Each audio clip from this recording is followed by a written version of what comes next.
ketemu lagi dengan kita di channel Heart Family. Dan saat ini kita kembali mau masuk di seksi curhat. Ya, sesi ya, bukan seksi. Jadi video kali ini judulnya adalah Antara Hidup dan Mati. Wah, lumayan ngeri ya judulnya. Nah, my heart semua, kalau kalian tahu, kita punya anak saat ini adalah 2 orang. Yang satu Apia Luisa Adiguna 5 tahun, yang kedua Evelyn Louis Adiguna umurnya 3 tahun. Nah, sebenarnya kalau anak kita hidup semuanya itu ada 4. Nah, yang ketiga kan meninggal di dalam kandungan dalam usia 7 bulan. Ya. Kalian bisa lihat, bisa cek videonya, kita ada videonya juga. Ya. Kalian bisa lihat di sini, nanti tinggal klik aja. Ya, dan itu ada 2 video ya, yang video kita lagi di mobil cerita saat itu habis di USG ya, bahwa itu anaknya sudah meninggal dan ada di dalam kandungan istri saya gitu. Yang akhirnya malamnya dioperasi sesar. Nah, untuk lebih lengkapnya kalian lihatlah ya video itu. Kalau mau tahu apa penyebabnya, kalian bisa cek videonya langsung. Ya, dan ada juga video istri saya cerita tentang kejadiannya itu ada 14.000 yang nonton ya. Dan banyak sekali di situ komen-komen dari ibu-ibu terutama ya yang mengalami kondisi yang sama. Iya, karena ternyata gitu ya, kalau waktu di saat itu gitu kita merasa sendirian gitu. Iya. Tapi ternyata waktu kita share di YouTube, ternyata banyak juga yang ngalamin hal yang sama dan dikuatkan juga gitu melalui video itu.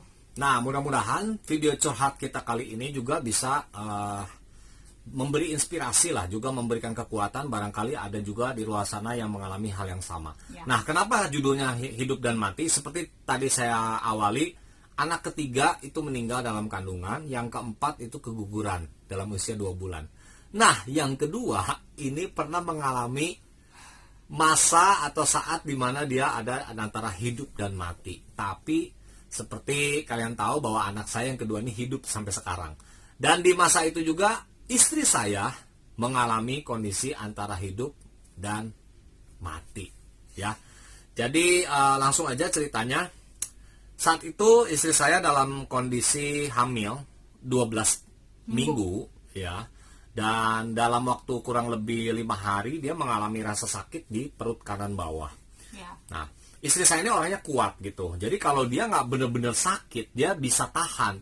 Tapi makin lama sakitnya tuh makin parah. Dan akhirnya di hari Minggu, saat itu istri saya udah nggak kuat lagi untuk menahan sakitnya. Kita putuskan untuk pergi ke rumah sakit. Ya, salah satu rumah sakit di Kelapa Gading. Nah, sayangnya di sana karena hari Minggu tidak ada dokter jaga, hanya ada suster. Ya, kemudian apa yang terjadi di sana? Yang terjadi di sana adalah kita dimasukin ke satu ruangan. Ya. Lalu dokternya nggak ada. Tapi susternya itu telepon dokternya. Kasih tahu gejalanya. Ya, dia cuma kasih tahu gejalanya. Terus saya divonis usus buntu. Ya, jadi dokternya itu langsung lewat telepon kasih tahu susternya, oh itu usus buntu. Nah, suruh rawat inap, terus besoknya operasi katanya. Ya, wah itu saya kaget banget gitu dalam kondisi lagi hamil ya. Terus kita tuh lagi sakit banget, terus divonis usus buntu dan langsung harus operasi gitu. Ya. Wah itu saya jujur ya berkecamuk gitu. Ini bener nggak gitu kan? Kita tuh kan kalau kata orang-orang tuh kalau divonis apa gitu, penyakit apa, kita tuh harus punya referensi di dokter yang lain juga gitu. Ya, akhirnya jangan satu dokter aja. Betul, akhirnya kita di situ juga ngerasa, wah ini kok kayaknya vonis kok langsung yang paling berat gitu. Kita agak nggak terima juga gitu ya. Akhirnya kita pindah ke rumah sakit yang lain. Nah, di situ kita masuk UGD, ada dokter jaganya, ada susternya, tentu kita diterima dengan baik, kemudian dianalisa, dan setelah keluar analisa ternyata vonisnya juga sama gitu ya, usus buntu. Ya, akhirnya disuruh dirawat di situ di ICU dulu. Dia pertama coba pakai antibiotik. Jadi harapannya dengan antibiotik itu kalau usus buntunya masih bisa disembuhkan, maka ya istri saya bisa sembuh gitu ya. Ya, biar maksudnya antibiotik itu biar si usus buntunya tuh nggak makin meradang gitu. Ya, karena sakit itu katanya itu udah infeksi gitu ya. Jadi ususnya tuh udah infeksi. Ya, nah, udah bengkak gitu. Udah bengkak. Nah, yang menjadi permasalahan berat adalah kalau ususnya itu udah bengkak, udah radang, itu bisa pecah. Ya, kalau pecah, kalian bayangin aja usus pecah, maka bakteri, kuman ya itu semua nyebar ke organ dalam istri saya. So, udah pasti istri saya kemungkinan besarnya adalah MATI, mati ya. Karena itu kan Berbahaya banget. sangat berbahaya dan menyerang organ dalam gitu ya. Dan itu juga udah ada beberapa kejadian yang meninggal karena usus buntunya pecah di dalam. Ya, minimal kalau nggak pecah, dia harus buang organ yang terinfeksi karena bakteri itu gitu ya. Ya. Nah, akhirnya dicoba di situ ya. Sekali lagi, istri saya dalam kondisi hamil 12 minggu. Dicoba diobati pakai antibiotik, sempat waktu itu rasanya hilang ya. Sakitnya berkurang. Tapi begitu dilepas antibiotik untuk nahan rasa sakitnya itu dan ngobatinnya itu, sakit lagi gitu. Jangankan sakitnya tuh ya, jangankan kita nggak ngapa-ngapain, cuman geser dikit aja gitu dong, aduh nyerinya banget. Sama melahirkan sakit mana? Ntar dulu nih Kak. Kalau sesar kan melahirkan sakitnya tuh di akhir kan, sudah sesar itu Kalau sakit. waktu apa namanya kontraksi? Wah, oh ya saya juga pernah diinduksi tuh ya. Nah, diinduksi. Kayaknya induksi lebih hebat sih. Induksi lebih sakit ya. Iya. Nah, tapi ini yang bikin sakit itu kalau gerak sakit gitu ya. Ya, kalau kita diem benar-benar kaku gitu, tapi kan nggak bisa ya Nggak kita mungkin bisa. Ya. kaku begitu.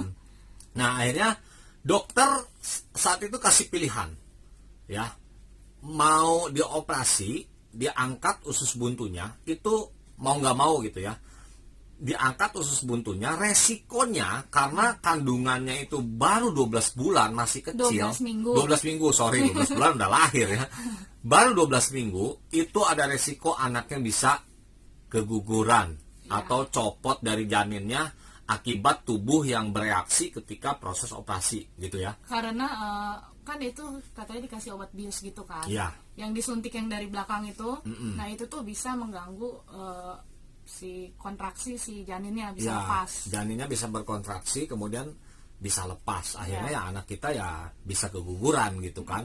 Nah, di situ juga dokternya kasih pilihan. Kalau misalnya mau tahan dulu katanya sampai usia 6 bulan. Enggak, 16 minggu. 16 minggu berapa? Berarti Jadi- tahan sebulan lagi gitu. Iya. Nah, ya. Dia bilang tahan sebulan lagi baru bisa kondisi janinnya itu lebih kuat Iya. sehingga resiko dia keguguran itu lebih kecil katanya. Iya. Tapi resikonya usus buntunya bisa pecah. Dan kalau pecah dua-duanya MATI, mati. Astaga, itu benar-benar yang tadi sesuai dengan judul ya, kita bilang antara hidup dan mati ya, antara hidup dan mati benar-benar gitu. Nah, di saat itu kita kita sempat ngobrol, kita diskusi gitu ya. Kalau saya sih pribadi udah langsung bukannya saya nggak sayang sama anak saya yang udah 12 minggu itu ya, tapi tetap prioritas pasti istri saya. Tapi Ya. kalau dari sisi istri Nah, kan itu istri ini agak beda gitu ya. Kalau saya sih mikirnya, saya sayang sama anak saya yang sudah 12 minggu, tapi tetap prioritas istri saya.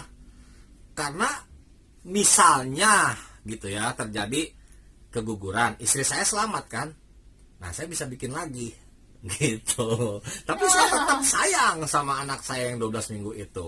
Tapi Sempat kalau ada dari dilema dari saya. sisi Nah, seorang dari istri gimana istri, tuh? Seorang ibu. ya. Itu kan gimana ya? Namanya hamil kan Ngerasain anugerah gitu ya. Ha. Dan itu udah seneng banget gitu. Nih, saya jadi nangis aja deh. Jadi ada ya kepikiran mau mempertahankan gitu. Ada dong, Ya, pasti. ada ya. Karena apa? Karena dia udah tumbuh di badan kita kan gitu. Ada kepikiran mau nuhan satu bulan lagi gitu Ada, dengan resiko bisa Iya. pecah gitu. bisa. Ya mati dua-duanya kalau gitu ya. Cuman ya itulah maksudnya, kalau seorang ibu kan lebih ibaratnya ada di dalam dia gitu kan, Iya. anaknya gitu. Apalagi anak yang kedua ini lebih waktu hamilnya lebih rewel gitu ya. Iya. Muntahnya, morning sicknya itu benar-benar lebih hebat dari yang pertama gitu. Ya itu pergolakan batin lah gitu. Ya. Seorang ibu kan. Tapi nggak ada jalan lain saat itu kan. Ya. memang sih ada juga ya yang akhirnya ibunya itu mengorbankan diri gitu untuk anaknya. Ya itu kasus-kasus yang lain gitu ya. Tapi memang yang terbaik saat itu, yang paling bijak adalah dilakukan tindakan operasi. Ya. Nah, karena ada satu perkataan dokter juga yang menenangkan saya gitu saat itu kan, dibilangnya, tapi saya teketin dulu nih sama dokternya waktu itu. Tapi ini ada kemungkinan selamatnya nggak gitu Iya. kan. Dokternya dia bilang nggak bisa janji tapi akan usahakan yang terbaik gitu. ya dia sempat cari-cari referensi juga ya gitu ya, kejadian yang hampir sama dengan yang kita alami. Karena kejadian ini bisa dibilang nggak langka juga Langka. gitu. Dia Sampai- cari-cari referensi itu susah. Referensinya itu dia cuma ketemu satu doang. Ya, dan itu di luar negeri kalau ya, nggak salah. kasus Ya. dari luar negeri. Bahwa usia kandungan 12 minggu kemudian ngalamin usus buntu, dioperasi dan selamat. Nah itu yang bikin kita tenang gitu ya. Tapi sekali lagi dokternya bicara dia tidak bisa menjamin. Nah itu yang makanya kita kasih judul antara hidup dan mati. Yang bisa ngejamin, kita sadar ya waktu itu bahwa kita udah diskusi dan akhirnya ambil keputusan, oke, kita lakukan tindakan operasi. Nah saat itu saya pribadi sebagai seorang ayah gitu ya, sebagai seorang bapak, pertama saya prioritas istri saya dulu, operasinya berjalan dengan lancar dan istri saya selamat. Nah kalau anak saya itu saya benar-benar semuanya pasrah sama yang maha kuasa gitu ya, sama Tuhan. Karena dokternya support sekali sama kita dan dia bilang juga bahwa dia akan lakukan terbaik, dia akan usahakan, bahkan waktu itu kasih obat ya, Ya, di bawah. di bawah lidah gitu. Ah, Pokoknya dari sebelum masuk ruang operasi itu sekitar 45 menit sebelumnya udah dikasih, disuruh disimpan di bawah lidah gitu. itu lumayan mahal ya, Ya. kecil begini, kayak permen. Kuning. Lumayan mahal. Kalau nggak salah berapa ya, 800.000 kalau nggak salah itu. Ya, lumayan mahal. Nah, tapi ya udah kita nggak sebanding ikutin lah semua sama- ya, itu kita bercanda doang. Ya. Sama anak kita yang selamat. Ya itu syukur lah ya kita. Nah kalian udah tahu endingnya, tapi di masa itu waktu akhirnya istri saya masuk ke ruang operasi gitu ya, saya nunggu sama anak saya yang pertama gitu ya, si Apia. Dia ngintip-ngintip lewat situ. Itu kurang lebih operasinya 1,5 jam ya, 1,5 jam ya. Saya cuma belajar untuk positive thinking aja gitu, beriman aja gitu bahwa istri saya pasti selamat. Anak saya serahkan semuanya sama yang maha kuasa. Kalau dia masih selamat, ya syukur gitu. Kalau misalnya pun sampai kejadian itu, ya kita tidak mengharapkan itu sama sekali. Tapi kita akan tetap bersyukur, ya kita akan jalanin, laluin itu semua lah. Kita saling support intinya, tidak ada mempersalahkan satu sama lain. Tetap itu menjadi prinsip kita dalam berumah tangga, gitu ya.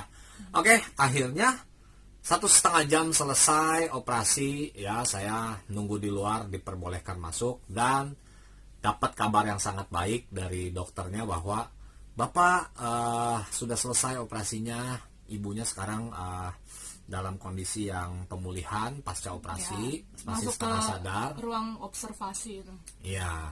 Dan dia bilang anaknya masih tetap bertahan. Ya. Nah, itu Dan yang itu masih harus ditunggu sampai besoknya. Iya. Dipastikan Betul. setelah obat itu selesai operasi nggak ada efek sampingnya gitu. ya obat Pas- biusnya. Ya, tapi sejauh selesai operasi itu berjalan dengan lancar. Ya, karena kan dia kan di lukanya juga kan bekas operasinya itu kalau misalnya dia menimbulkan sakit yang hebat gitu ya, itu bisa beresiko juga terhadap anaknya.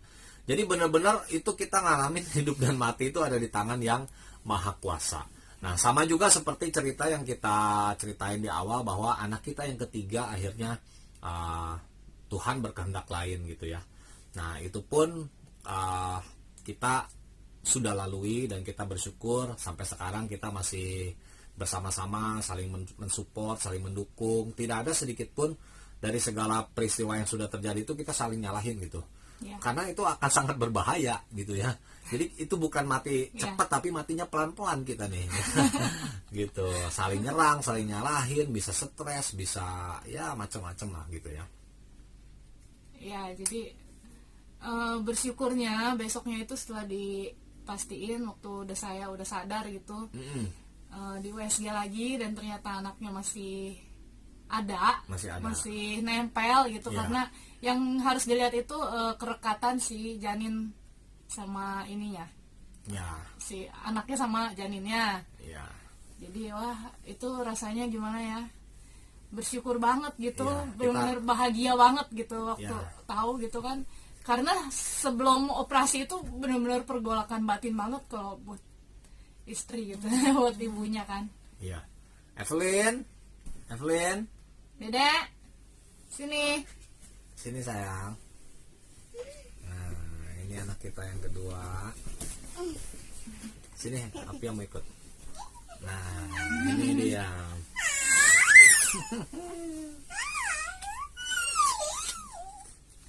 Jadi buat saya ini anak anak yang pemberian dari Tuhan deh. Ya, makanya kita kasih nama Evelyn.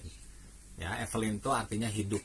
Ya, Ya, jadi benar-benar kita tahu bahwa kalau dia masih hidup sampai sekarang itu semua karena kedaulatan yang maha kuasa, kedaulatan Tuhan.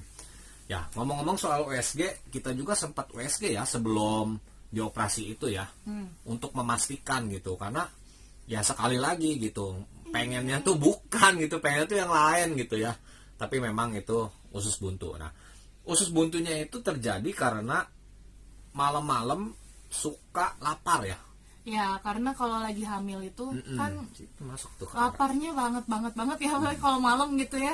Nah saya tuh kebiasaan misalnya nih jam 11 makan terus tidur.